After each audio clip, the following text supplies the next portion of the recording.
بعد فأعوذ بالله من الشيطان الرجيم بسم الله الرحمن الرحيم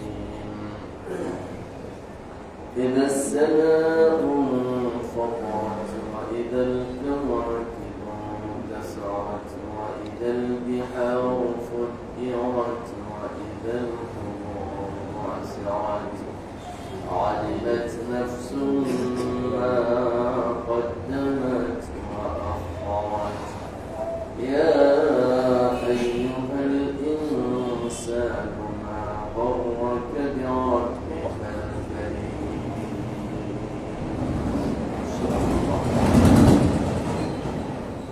إن الله وملائكته يصلون على النبي يا أيها الذين آمنوا صلوا عليه وسلموا تسليما اللهم صل على محمد وعلى آل محمد كما صليت على إبراهيم وعلى آل إبراهيم إنك حميد مجيد اللهم بارك على محمد وعلى آل محمد كما باركت على إبراهيم وعلى آل إبراهيم إنك حميد مجيد اللهم صل وسلم وبارك عليه পবিত্র জুমাবারে আল্লাহ পাক আমাদেরকে সুস্থ রেখে ভালো রেখে তার পবিত্র ঘরে হাজির হওয়ার তৌফিক দান করেছেন আমরা শুকরিয়া আদায় করছি আলহামদুলিল্লাহ জুমার সালাতের পূর্ববর্তী সময় আমরা আলোচনা করব পবিত্র কোরআনের 82 নম্বর সূরা সূরাতুল ইনফিতারের মূল কথা নিয়ে সংক্ষিপ্ত সার নিয়ে আমরা কথা বলবো ইনশাআল্লাহ সূরাটির নাম হলো সূরাতুল ইনফিতার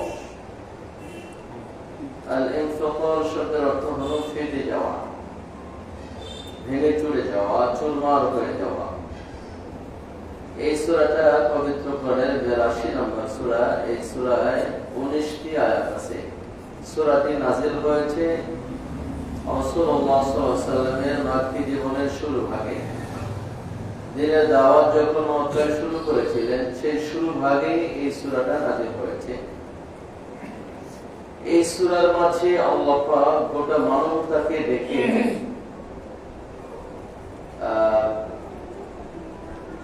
স্মরণ করা দিচ্ছেন যে হে মানুষ তোমরা ধোঁকায় পড়ে আছো তোমাদের ওই রবের ব্যাপারে যিনি তোমাদেরকে খুব সুন্দর করে সৃষ্টি করেছেন চমৎকার সুঠাম সুসামঞ্জস্যপূর্ণ আকৃতি দিয়ে দেহ তৈরি করেছেন কিন্তু তোমরা সে আল্লাহকে ভুলে ধোঁকায় পড়ে আছো তার ব্যাপারে তোমরা মনে রাখবে যে তোমাদের জীবনের উপরে একটা চার্জ গঠন হতেছে যিনি তোমাদেরকে এত সুন্দর করে সৃষ্টি করেছেন তিনি তোমাদেরকে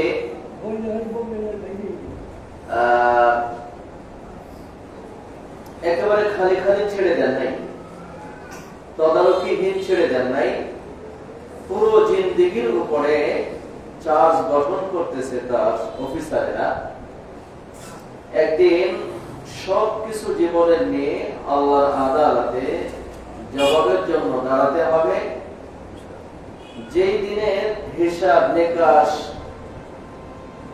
ক্ষমতা দাম্ভিকতা যা কিছু সব এক আল্লাহর হাতে থাকবে সেই দিনে আল্লাহ ছাড়া আর কারো কোনো ক্ষমতাই থাকবে না তোমরা যারা দুনিয়ায় তাকে অনুসরণ করে চলবে তার কথা মেনে চলবে তাদের জন্য নিয়ামতে ভরা জান্নাত আর যারা মানবে না তাদের জন্য জাহান্নাম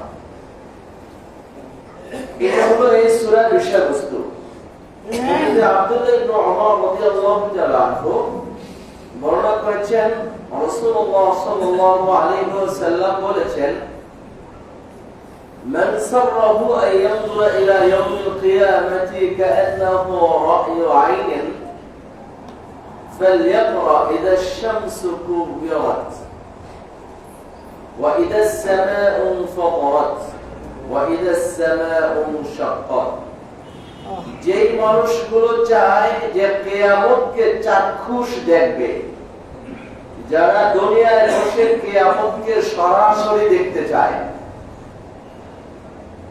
কিয়ামত যদি দেখার মতো হইতো তাহলে দেখতে যেতেন না সবাই যে অমুক সিনেমা হলে কিয়ামত দেখানো হবে। তো যারা কিয়ামতকে সরাসরি দেখতে চায় তারা যেন পবিত্র কোরআনের 3টা সূরা পড়ে, তাহলে কিয়ামতকে সরাসরি দেখতে পাবে। এই 3টা সূরার একটা হলো সূরাতুল ইনফিতার, ইদা সামাউ ফাতার। নবীজি বলেন এই সূরাটা যারা পড়বে তারা যেন কিয়ামতকে সরাসরি চোখে দেখবে। দুনিয়া আমাদের শেষ না, বরং দুনিয়া শেষ হলে আমাদের শুরু। আমাদের শুরু কবে? দুনিয়া আমাদের শেষ না, এটা একটা যাত্রা পথে একটু বিশ্রাম নিলাম মাত্র। আমাদের সূচনা, আমাদের শুরু হবে মৃত্যুর পর। দুনিয়া কারো শান্তির ঠিকানা না, এখানে কেউ সুখে নাই, কেউ শান্তিতে নাই। আপনি 100 মানুষকে খুঁজেন, 100 মানুষই বলবে সমস্যা আছে নাকি নাই। একজন মানুষ পাবেন খুঁজে বের করেন যে এই মানুষটার শারীরিক অশান্তি নাই, মানসিক অশান্তি নাই, পারিবারিক অশান্তি নাই, সামাজিক অশান্তি নাই, রাষ্ট্রীয় সমস্যা নাই, একটা মানুষ বের করেন।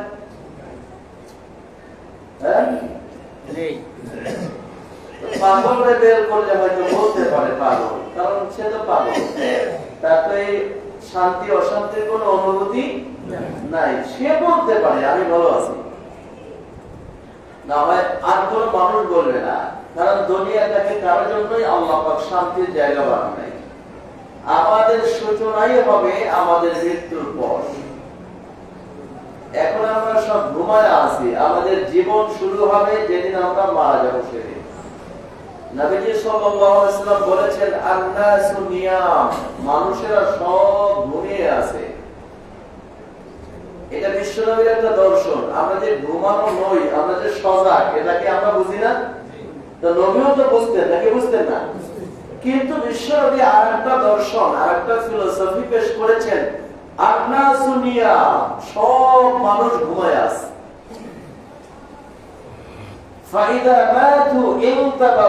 যখন মানুষ মরে যাবে সবাই ঘুম থেকে জেগে যাবে।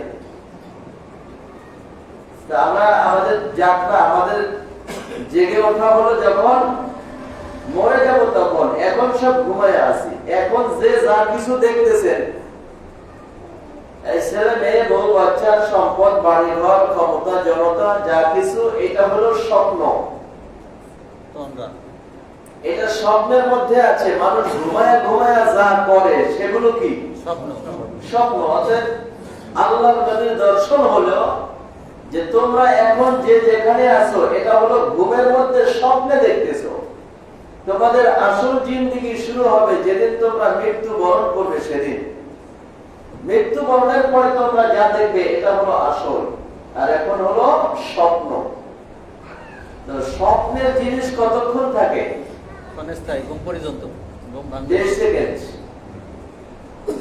মানুষ স্বপ্ন দেখে কতক্ষণ? সর্বোচ্চ 23 সেকেন্ড নাকি স্বপ্ন দেখে, এরপরে ভেঙে যায়। এই 23 সেকেন্ডের মধ্যে অনেক কিছু দেখে ফেলায়, রাজা বাদশা হয়ে যায়, পিটাপিটি মারামারি হয়, কথা বুঝেন নাই? তো এই জিন্দেগিটাকে মনে করেন আপনি আপনার জীবনে 24 ঘন্টার একটা দিনের মধ্যে 23 সেকেন্ড স্বপ্ন দেখেছেন। 23 সেকেন্ড 24 ঘন্টার তুলনায় কতটুকু? খুবই নগণ্য। তো আমাদের যে সামনে জীবনটা আছে সেই জীবনের তুলনায় এই পৃথিবী ওরকম 23 সেকেন্ডের একটা স্বপ্ন মাত্র। যখনই ঘুমটা ভেঙে যাবে, 60 বছরের জীবন শেষ, আস্তে করে ঘুম ভেঙে যাবে, আমরা জেগে উঠবো, তারপরে আমাদের আসল জিন্দেগি শুরু হবে। তো আসল জিন্দেগি তো এখন দেখা যাচ্ছে না, মরার আগে কি দেখা যাচ্ছে? তো দেখা যাচ্ছে না বিধায় নবীজি বলছে কেউ যদি ওটাকে দেখতে চায় ফালইয়াকরা সূরাতুল ইনফিতার, সেই লোকটা যেন সূরাতুল ইনফিতার পড়ে, তাহলে সে কিয়ামতকে দেখতে পাবে। তো এই সূরাটায় 19টি আয়াত আছে, আমরা সংক্ষেপে এর মর্ম কথা নিয়ে বলবো। সূরাতুল ইনফিতার মানে ফেটে যাওয়া সূরা। আল্লাহ বলেন ইদা সামাউ ফাতারাত, যখন আকাশ ফেটে যাবে। এখন আকাশ বড় মজবুত দাঁড়ায় আছে, আল্লাহ ধরে রেখেছেন ওয়াসসামাআ বানাইনাহা বিআইদিন ওয়া ইন্না লামুসিউন। আল্লাহ বলছেন এই আকাশকে আমি আমার নিজের হাতে বানিয়ে প্রশস্ত করে দিয়েছি। সুবহানাল্লাহ। এর বিশালত্ব কত তা আল্লাহ ছাড়া কেউ জানে না। আকাশের বিশালত্ব কেউ জানে না। ও পর্যন্ত বিজ্ঞান তো পৌঁছতেই পারে নাই। তারা তো মহাশূন্যে ঘুরপাক খাচ্ছে, ও আকাশ পর্যন্ত পৌঁছতে পারে নাই। গাছের যে একটা গ্রহে তো যেতে পারে নাই, মঙ্গল গ্রহে তো যেতে পারেনি, তো আকাশ বুঝবে কেমনে? তারা মহাবিশ্ব কিভাবে আবিষ্কার করবে? এই পৃথিবীটাকে গবেষণা করতে গিয়েই তো এখনো পর্যন্ত বহু কিছুর কোনো সমাধান পায় না। বারমুডা ট্রায়াঙ্গেল বলতেই পারে না কি হইতেছে এখনো। সুতরাং ওই বিশাল আকাশ আল্লাহ বলছেন ওয়াসসামাআ বানাইনাহা বিআইদিন ওয়া ইন্না লামুসিউন, আমি আকাশকে আমার নিজের হাতে বানিয়ে ওটাকে প্রশস্ত করে দিয়েছি। কত বিশাল আল্লাহ জানেন। ওয়াল আরদা ফারাশনাহা ফানি'মাল মাহিদুন, আর জমিনকে আমি বিছানার মতো বিছায়া দিয়েছি, অত্যন্ত সুন্দর করে আরামদায়ক করে জমিনটাকে বিছানার মতো বিছায়া দিয়েছি। আলহামদুলিল্লাহ বলেন। আরামদায়ক না? বাংলাদেশ ষড়ঋতুর দেশ, সিজনে সিজনে আমরা পরিবর্তন দেখি, কত শান্তি, ফল ফলাদি গাছপালা, এর উপরে আমরা চলাফেরা করি, দৌড়াদৌড়ি করি। এটা যে দৌড়ায় পৃথিবীটা এত গতিতে মহাশূন্যে, তা আমরা টেরও পাই না। আল্লাহ বলছেন এটাকে আমি সুন্দর করে বিছানার মতো আরামদায়ক করে বিছায়া দিয়েছি, তোমরা বিছানার উপরে থাকো।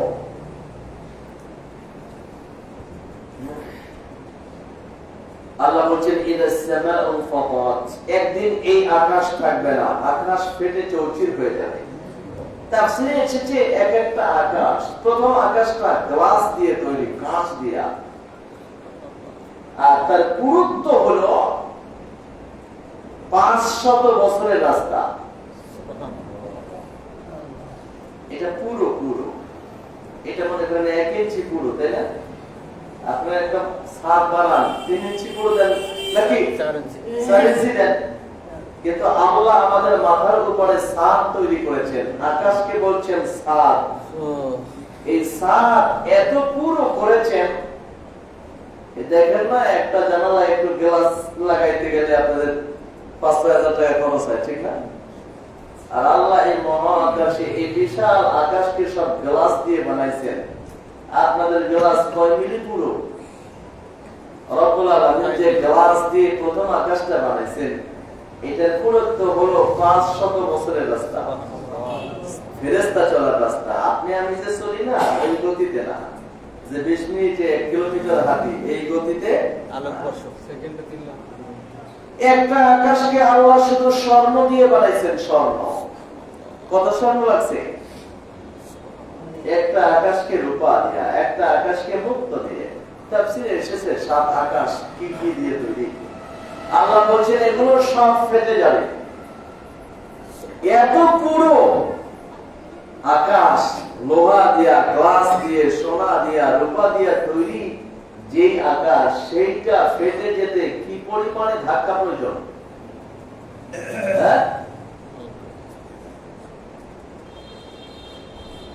এই পরিমাণে ধাক্কা দেওয়ার মতো, তৈরি করার মতো ক্ষমতা পৃথিবীর মানুষ এ পর্যন্ত কোন যন্ত্র আবিষ্কার করতে পারে নাই যে এটা পারাবে।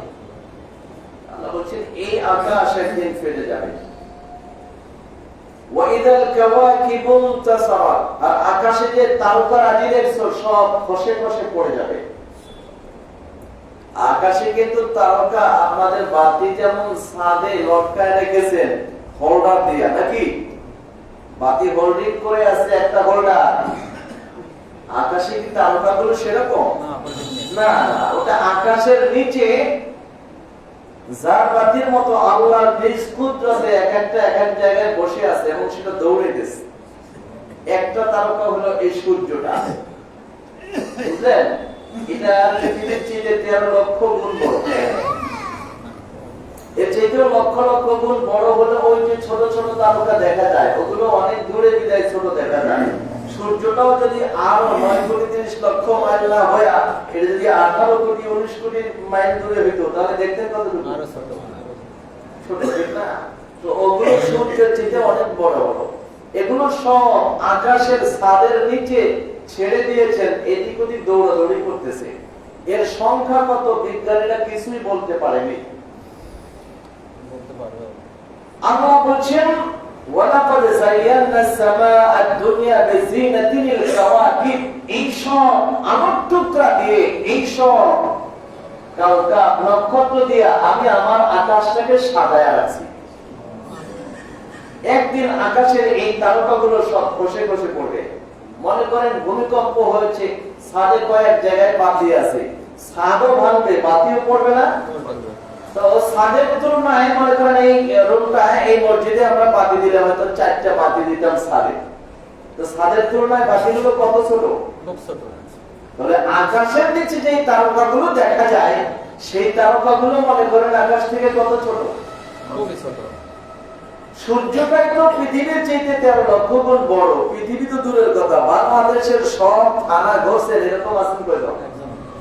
হ্যাঁ, একজনও নাই। তো পৃথিবীর বাংলাদেশের থানাগুলোই তো ঘোরার সুযোগ হয়নি, তো পৃথিবী দেখেন কখন? আর সূর্যটাই পৃথিবীর চেয়ে 13 লক্ষ গুণ বড়। এত এত এই বিশাল বিশাল নক্ষত্র যেগুলোকে ছোট্ট ছোট্ট দেখা যায় অনেক দূরে, এইগুলো আছে বিলিয়ন বিলিয়ন কোটি। যেই আকাশের নিচে সেই আকাশ কত বড়। আল্লাহ বলছেন আমি যখন কিয়ামতের ফুৎকার দিব তখন আকাশ ফেটে যাবে আর ওই সব তারকারাজি খসে খসে সব পড়ে যাবে। ওয়াইদাল বিহারু ফুজ্জিরাত, আজ যত সমুদ্র সাগর মহাসাগর দেখছো, এইগুলোতে সাইক্লোন হওয়ার কারণে এমন হিট তৈরি হবে যে সব সমুদ্র আগুনে পরিণত হয়ে যাবে। পানি সব কি হবে? এখন যা পানি দেখছেন তখন তা হবে সব আগুন। পানি আসলে তো আগুন, পানি আসলে হাইড্রোজেন 2 ভাগ আর অক্সিজেন 1 ভাগ, এটা মিলে হয় পানি, H2O। তো এই যে আমরা তরল পানিটা পান করি, এটাকে আল্লাহ পাক আমাদের জন্য 2টা আগুন দিয়ে পানি বানায় রাখছেন। আলহামদুলিল্লাহ বলেন, কি দিয়ে বানাইছেন? আগুন দিয়ে পানি। হাইড্রোজেন এটা দাহ্য পদার্থ, অক্সিজেন সেটাও আবার এই আগুন জ্বলতে সহায়তা করে। যেই তরল পানি খায়া কলিজা ঠান্ডা করি, আর একটাও এই 2টা পদার্থের একটাও কলিজা ঠান্ডা করার না, এই 2টা পোড়াইয়া দেওয়া, কিন্তু 2টাই করে কি? ঠান্ডা করে। যাকে আমরা বিপরীত মুখী দেখছি, আল্লাহর আদেশে সেই দুজন মিলেই আগুন আর আগুনের জ্বালানি দুজন মিলে পানি হয় আল্লাহর আদেশে। এবং এই পানি পান করে তো আমরা বেঁচে আছি। পানির অপর নাম জীবন। একবার বিখ্যাত একজন বুজুর্গ ইবনে সালমান, বড় এক কবি বুজুর্গ মানুষ, অত্যন্ত দিনদার, 183 হিজরিতে মারা গেছেন। ওই লোক আব্বাসীয় খলিফা বাদশাহ হারুনুর রশিদের দরবারে গিয়েছেন। দরবারে যাওয়ার পরে বাদশাহ বলছেন একটু পানি নিয়ে আসো। তো লোকরা পানি নিয়ে আসলেন। পানি নিয়ে আসার পরে যখন পানি পান করবেন, ইবনে সালমান রাহমাতুল্লাহি আলাইহি বাদশাহ হারুনুর রশিদকে বললেন, আলা রিজলিকা ইয়া আমিরাল মুমিনিন, আমিরুল মুমিনিন একটু থামেন, পানিটা পান করেন না, একটু থামেন। থামছেন, বলছেন কি বাবা বলো? বলছি লাউ মুনিআতা শুরবাতা মাইন বিকাম তাশতারিহা, এই পানি পান করেই তো আপনি বাঁচেন। যদি এই এক গ্লাস পানি পান করার উপরে জন্য আপনার উপরে নিষিদ্ধতা আসতো যে তুমি পানি পান করতে পারবে না, আপনার এক গ্লাস মাত্র পানি আছে যেটা দিয়ে বাঁচবেন, কিন্তু নিষিদ্ধতা যে তুমি এই পানি পান করতে পারবে না, তবে কিনে পান করতে হবে। বলেন বাদশা, আপনি কত টাকা দিয়ে, কত দিনার দিয়ে এই পানি কিনতেন? বলেন তো, পানির পিপাসায় মরে যাচ্ছেন, সেই সময় যদি একজন এক গ্লাস পানি দিতে রাজি হয়, আপনি কয় টাকায় কিনবেন? আপনার পকেটে 2 লাখ টাকা আছে বা 2 লাখ টাকার মালিক, আপনি কয় টাকা দিয়ে কিনতে চাইবেন? 2 লাখ টাকা দিয়ে কিনতে। আপনি 2 কোটি টাকার মালিক, 2 কোটি দিয়ে কিনতে চাইবেন? বাদশা বলছে বেনেশে মুলকি, আমি আমার রাজ্যের অর্ধেকটা দিয়ে হলেও ওই পানি কিনে পান করবো। আচ্ছা পরে আপনাকে কিনে পান করি না ফ্রি পান করি? এটা ফ্রি পান করি, আল্লাহ দেন। শুধু এই পানিটা ধরে রাখবে সরকার, পানির ড্রাম দেয়। এর মধ্যে কত খেলা দেখছেন নাকি? মানুষের হাতে আছে একটু, পানিটা ধরবার ড্রামটা তৈরি করে দেবে, তাও আমার রিস্ক, তার মধ্যে ঘুষ দেওয়া লাগে, একজনের নাম কাটা যায় আরেকজনের পায়, ঠিক না? এটা যদি মানুষের হাতে ক্ষমতা থাকতো পানি, তাহলে যেই দল ক্ষমতায় থাকতো বিরোধী দলের সব লোক পানি না খাওয়ায় মেরে করে। কি বলেন আপনারা? বাংলাদেশের তো সবাই রাখেন।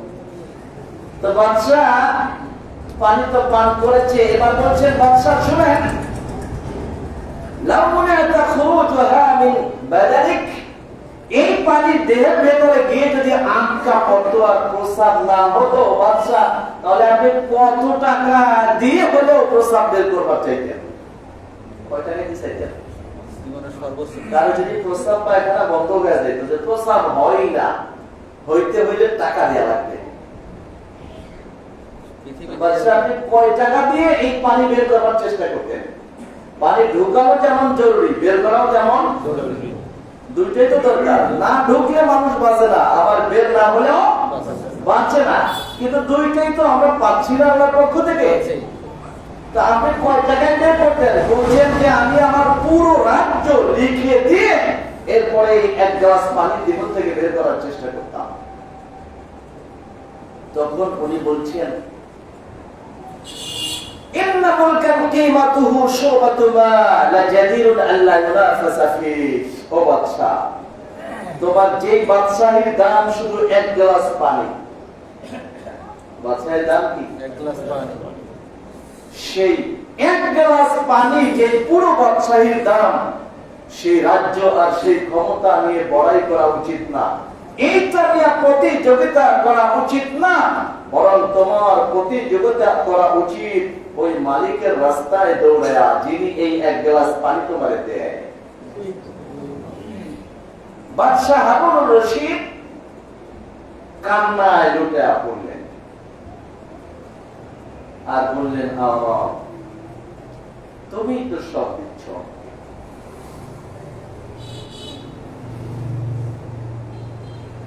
তো আল্লাহ বলছেন এগুলো কিচ্ছু থাকবে না, নক্ষত্রগুলো সব খসে খসে পড়বে, আর এই যে সমুদ্রের পানিগুলো সব কি হয়ে যাবে? আগুন হয়ে যাবে। আগুন হয়ে যাবে, আগুন।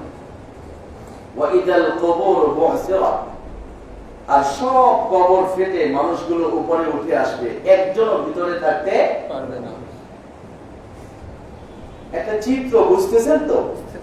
এমন একটা পরিস্থিতি হবে, আকাশ ফেটে যাবে, নক্ষত্র খসে পড়বে, সমুদ্র সব আগুন ধরে যাবে, একটা নতুন পৃথিবী সৃষ্টি হয়ে যাবে একাকার হয়ে, আর কবরের ভিতর থেকে সবাই বেরিয়ে আসবে। আলিমাত নাফসুম মা কদ্দামাত ওয়া আখখারাত, তখন প্রত্যেকটি মানুষ জেনে নিবে সে তার জীবনে মৃত্যু পর্যন্ত কি আমল করেছে আর মৃত্যুর পরে কি আমল করেছে। দুইটা, কয়টা? দুইটা। ভালো করে শুনেন, ঘুমায়েন না। আলিমাত নাফসুম মা কদ্দামাত ওয়া আখারাত, তখন প্রত্যেকটি মানুষ জেনে নেবে সে কি আগে পাঠিয়েছে কি পরে পাঠিয়েছে। আগে পাঠিয়েছে মানে মৃত্যু পর্যন্ত, সে যাওয়ার আগে যেটা আল্লাহর কাছে পাঠাইছে। ওই তো বলছিলাম জীবন শুরু কখন থেকে? মৃত্যুর পর থেকে। মৃত্যুর পর থেকে। তো প্রত্যেকটি মানুষই জানতে পারে যে সে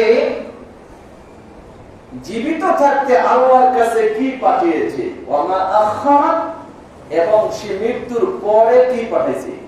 তো মৃত্যুর আগে কি পাঠাইছে এটা বোঝা তো সহজ।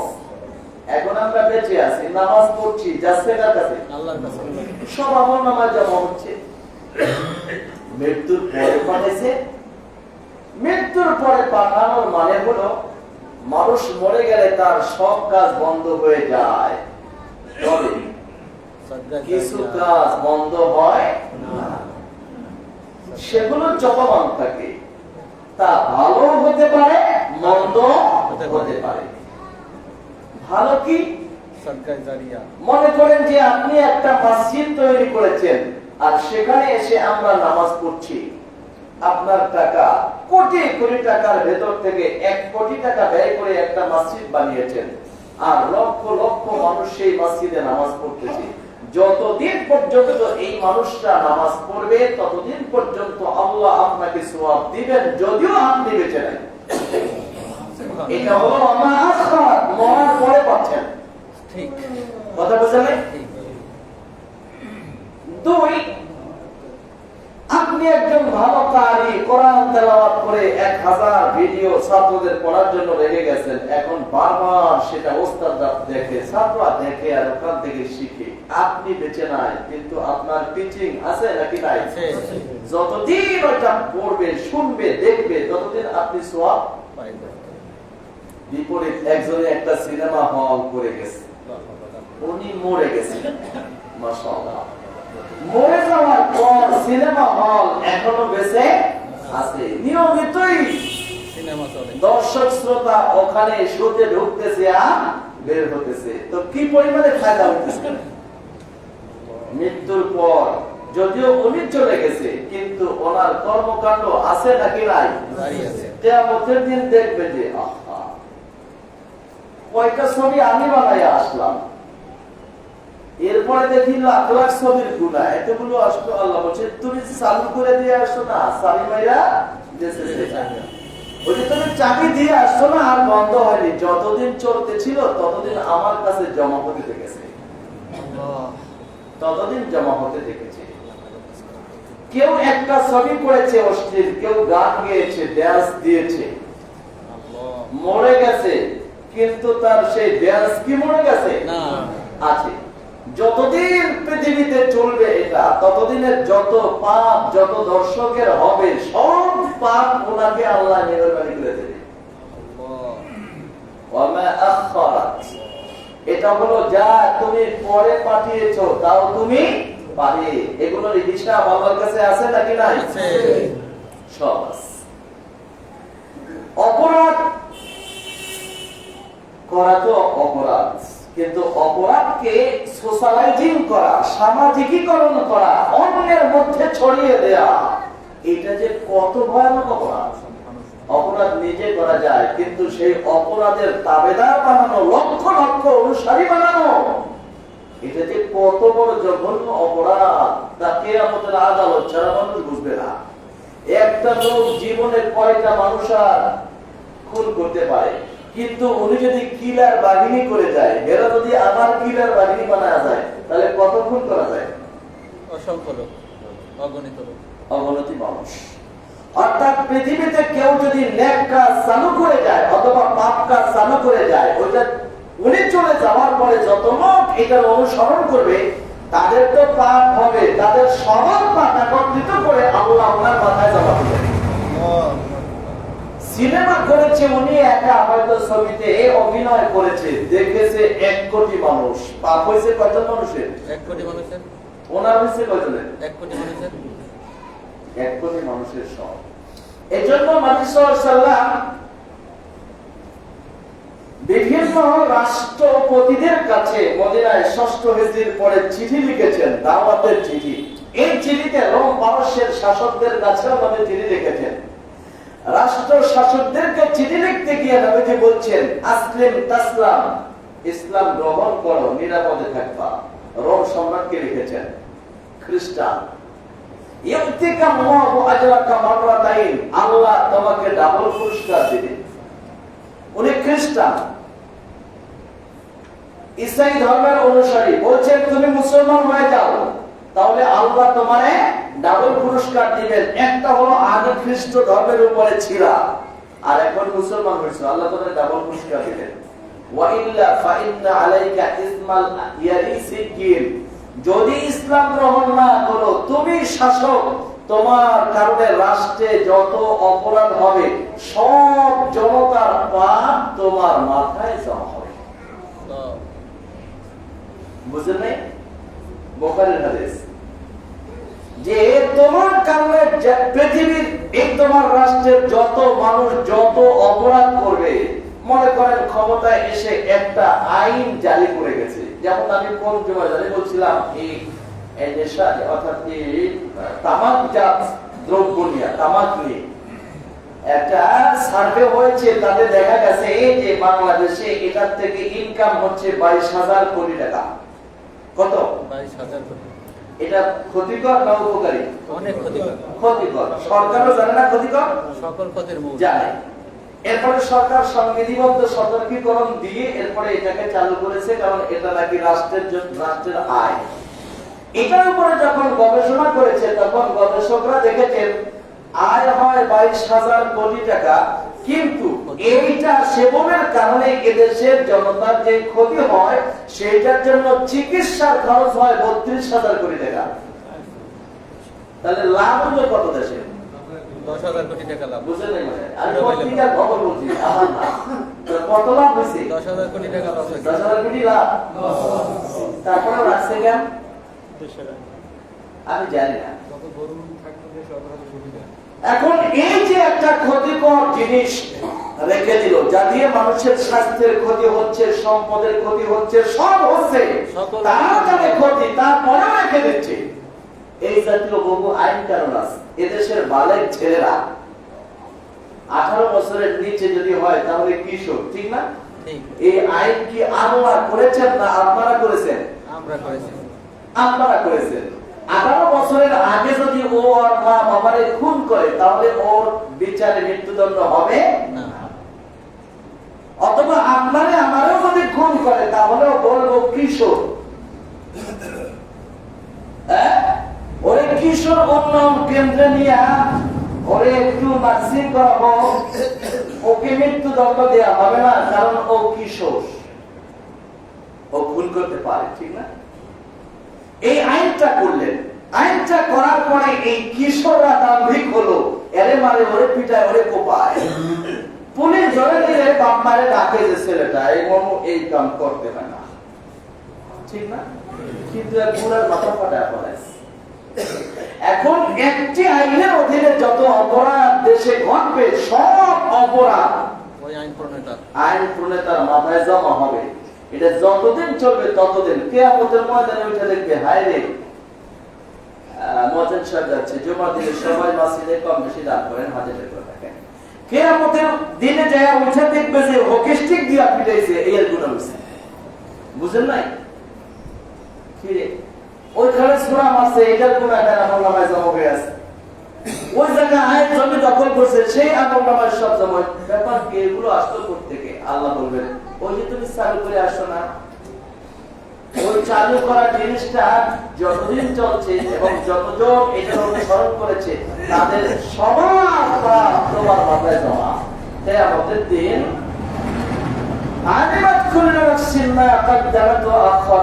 প্রত্যেকটা ব্যক্তি তার জীবনে বেঁচে থাকতে যা করেছে তাও পাবে, আর মরার পরে রেখে দেওয়া কাজের প্রভাবে যা হয়েছে তাও পাবে।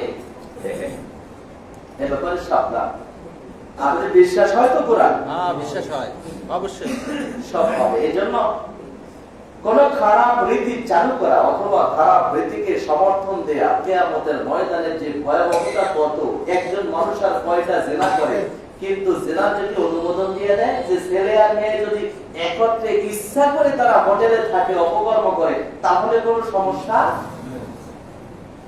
বুঝেন না? আইন বুঝছেন? যদি কেউ মেয়ে রাজি না এই অবস্থায় কেউ যদি সেই মেয়ের উপরে হামলা চালায়, তাহলে সেটা হয় ধর্ষণ, বিচার মৃত্যুদণ্ড হতে পারে। কিন্তু দুইজনে যদি স্বেচ্ছায় এই কাম করে, তাহলে আর কোনো ক্ষতি।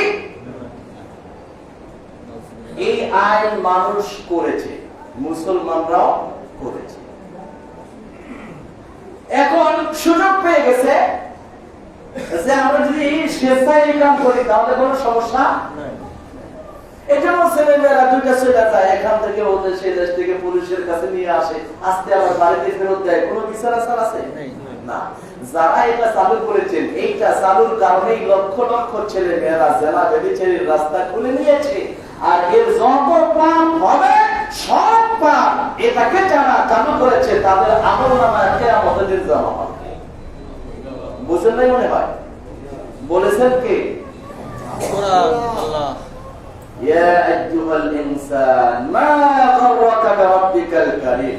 এবারে আল্লাহ বলছে, ও মানুষ, তোমার রব্বে কারীমের ব্যাপারে তোমাকে কে ধোঁকায় ফেললো? আমরা শুধু আল্লাহর ব্যাপারে ধোঁকায় আছি, নিজেদের স্বার্থের ব্যাপারে কি কেউ ধোঁকায় আছি? মা বাবার অধিকারের ব্যাপারে কেউ ধোঁকায়? দল, পার্টি, নেতা, জনতা, স্বাধীনতা, সার্বভৌমত্ব, আইন, সংবিধান, কোন জায়গায় আমাদেরকে কেউ ধোঁকা দিতে পারে না। আমরা একটা জায়গায় ধোঁকায় পড়ে আছি, তাহলে রব্বে কারীমের ব্যাপারে। সে কে? আল্লাহ বলছেন, আল্লাযী খালাকাক, যে রব তোমাকে সৃষ্টি করেছেন। সৃষ্টি করেছেন কি? আল্লাহ। না বলেন জামাত ইসলামী যারা এখন করছে আল্লামা মওদুদী, আর যারা ইসলামী আন্দোলন বাংলাদেশ তাদেরকে ইসহাক রহমাতুল্লাহ আলাইহি, সাসিরা যারা তাদেরকে নেসারউদ্দিন আহমদ রহমাতুল্লাহ আলাইহি, বিএনপি যারা এদেরকে তৈরি করেছে শহীদ প্রেসিডেন্ট জিয়াউর রহমান রহমাতুল্লাহ আলাইহি, যারা আওয়ামী লীগ করেন তাদেরকে করেছেন বঙ্গবন্ধু মরহুম, আর যারা জাতীয় পার্টি এদেরকে করেছেন এরশাদ। কথা তো ঠিক আছে নাকি? কিন্তু আমাদের এই অনুসরণীয় ব্যক্তিদের ব্যাপারে আমাদেরকে কেউ ধোঁকা দিতে পারে না, কিন্তু যিনি আমাদেরকে বানিয়েছেন তিনি কে? আল্লাহ। তার ব্যাপারে এত ধোঁকায় পড়লেন কেন বলেন তো? যারা বিএনপি করেন জিয়াউর রহমানের ব্যাপারে যদি কেউ মুখ খুলে একটা বাজে কথা কয়, এর অবস্থা কি করবেন? এখন আমাদের ক্ষমতা আছে, কি করবেন? চোদ্দ গোষ্ঠী হাইকোর্ট দেখা দেবো, ঠিক না? রব বলছেন, ইয়া আইয়ুহাল ইনসান, ও মানুষ, মা গাররাকা বিরাব্বিকাল কারীম, যে তোমার মহান উদার রব, উদারতার সাথে তোমাকে সব দিয়ে যিনি সৃষ্টি করেছেন, ফাসাওয়াকা ফাআদালাক, তোমাকে সুঠাম দেহ, শক্তিশালী অঙ্গ প্রত্যঙ্গ দিয়েছেন, সবগুলোকে সামঞ্জস্যপূর্ণ করেছেন। একটা হাত ছোট আর একটা বড় না, আলহামদুলিল্লাহ বলেন। একটা চোখ ভেতরে আর একটা বাইরে না, মাথাটাকে 3 কেজি 6 কেজি বানায় দেননি, পা দুইটাকে 2.5 হাত লম্বা করেননি, তোমার কোন একটা অঙ্গকে ডিসঅ্যাবল করেননি, প্যারালাইজ করেননি। তোমার দেহের মধ্যে যা কিছু আছে সবগুলোকে চমৎকার অ্যাক্টিভ করে যিনি রেখে দিয়েছেন তিনি কে? আল্লাহ। ও মানুষ, কারো ব্যাপারে কেউ তোমাকে ধোঁকায় ফেলতে পারে না, কিন্তু যে রব্বে কারীম তোমাকে এত কিছু দিয়ে সাজিয়ে গুছিয়ে একটি মানুষ করলেন, তার ব্যাপারে তোমাকে ধোঁকায় ফেলেছে কি? শয়তান। ফি আইয়ি সূরাতিন মা শাআ রাক্কাবাক, তিনি যেভাবে চেয়েছে তোমাকে ফেস কাটিং দিয়ে, শেপ দিয়ে সেভাবে তৈরি করেছেন। তোমার মা বাবা তাদের ইচ্ছা মতো তোমাকে বানাতে পারেননি, পারছেন নাকি? পারে না। আল্লাহ প্রশ্ন করেছেন, তোমাদেরকে রবের ব্যাপারে ধোঁকায় ফেলেছে কে? আপনারা বলেন তো, কে ধোঁকায় ফেলেছে আমাদেরকে? সত্যি আমরা নিজেদেরকে যতটা চিনেছি, নিজেদের অধিকার যতটা চিনেছি, আল্লাহর অধিকার কি অতটা বুঝেছি? না। কেউ যদি আমাকে আমার অধিকার থেকে বঞ্চিত করে, তার সাথে বন্ধুত্ব থাকবে না। তাহলে কেউ যদি আমাকে আমার অধিকার থেকে বঞ্চিত করে, তার সাথে আমার বন্ধুত্ব থাকবে কেন? এই প্রশ্নের জবাব দিন। আমার অধিকারের দাম বেশি না আল্লাহর অধিকারের দাম বেশি? আল্লাহর অধিকারের দাম বেশি। আমি হলাম গোলাম আর আল্লাহ বলেন আমার মালিক। আমার অধিকারের দাম বেশি না মালিকের অধিকারের? মালিকের অধিকার। আমার অধিকারের ব্যাপারে 100% আমি অ্যাক্টিভ। কেউ আমার অধিকারে হস্তক্ষেপ করলে দল ছেড়ে আমি চলে যাই, যাই না? যাই। তাহলে তোমার রবের অধিকারের ব্যাপারে তোমাকে কে প্রতারণায় ফেললো? এই ব্যাপারে তাফসীরে অনেকগুলো কথা এসেছে। ইমাম কাতাদা রাহমাতুল্লাহি আলাইহি বিশ্ববিখ্যাত মুফাসসির উনি বলছেন গররাহু শাইতানুল মুসাল্লাত আলাইহি, এক নম্বরে মানুষকে প্রতারিত করেছে শয়তান। কে প্রতারিত করেছে? শয়তান আমাদের বন্ধু না শত্রু? মানুষ যখন পাপ করে তখন শয়তানের বুদ্ধিতে করে। কার বুদ্ধিতে? শয়তানের বুদ্ধিতে। কিন্তু আমরা কি জানি না যে শয়তান আমাদের শত্রু? জানি। জানি।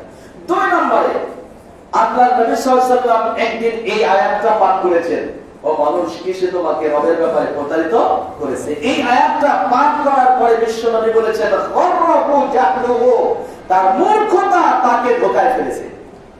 কি ধোঁকায় ফেলেছে? মূর্খতা। সে সব বোঝে, শুধু তার রবকে চিনে না, রবের ব্যাপারে মূর্খ। সে আল্লাহর ব্যাপারে কি? মূর্খ। তার এই যে ধর্মের জ্ঞানের অভাব, রবের জ্ঞানের অভাব, আল্লাহর পরিচয়ের অভাব, এই মূর্খতাই তাকে প্রতারিত করেছে।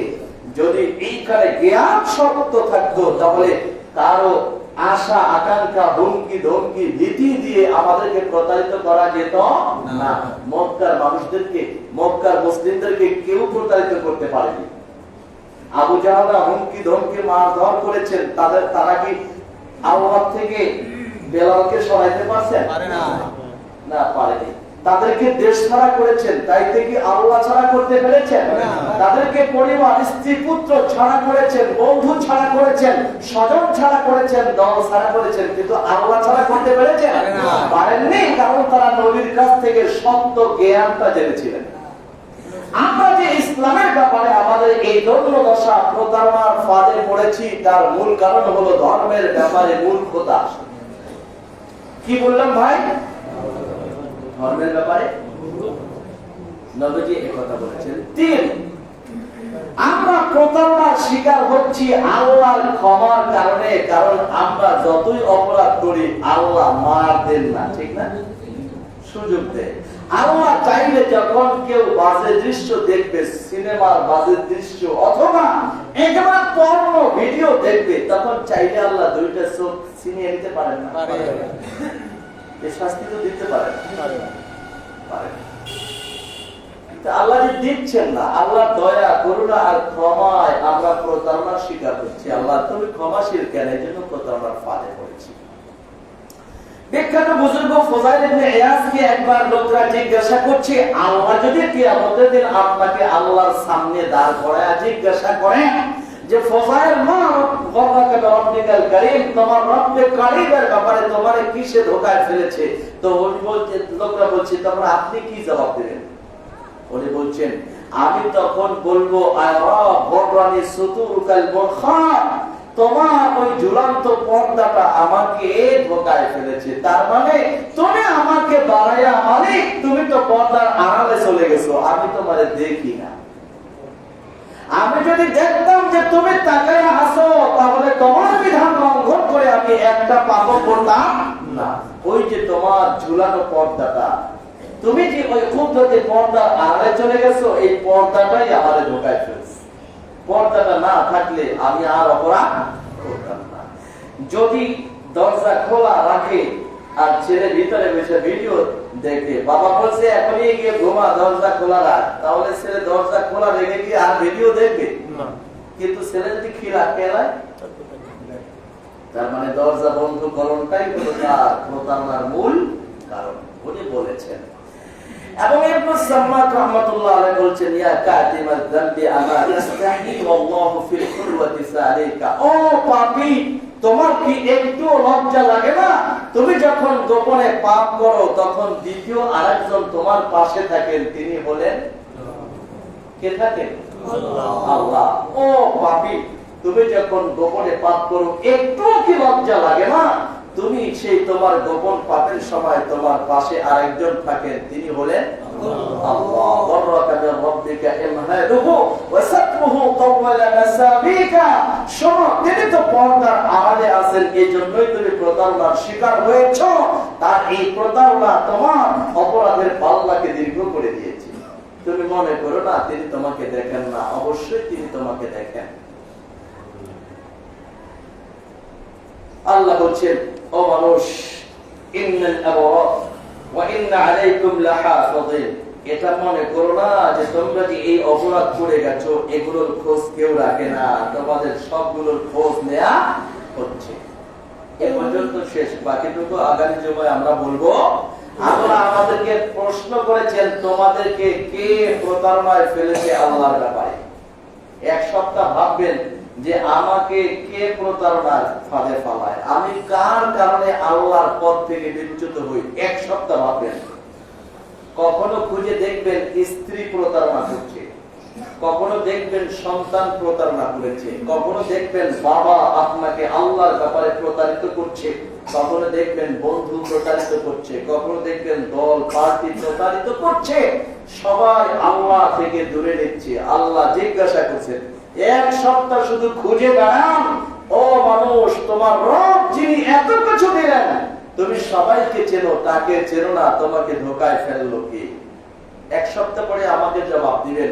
যারা যারা প্রতারণার ফাঁদে পড়বে তাদের পরিণাম কি, আর যারা প্রতারণার ফাঁদে পা দিবে না তাদের পরিণাম কি, তা নিয়ে আমরা আগামী জুমায় কথা বলবো ইনশাআল্লাহ। আল্লাহ সে পর্যন্ত আমাদেরকে সুস্থ রাখেন, আর আল্লাহ আমাদেরকে এই প্রতারণা থেকে বাঁচান। আমিন। যারা সুন্নাত পড়েন না, সুন্নাত পড়েন।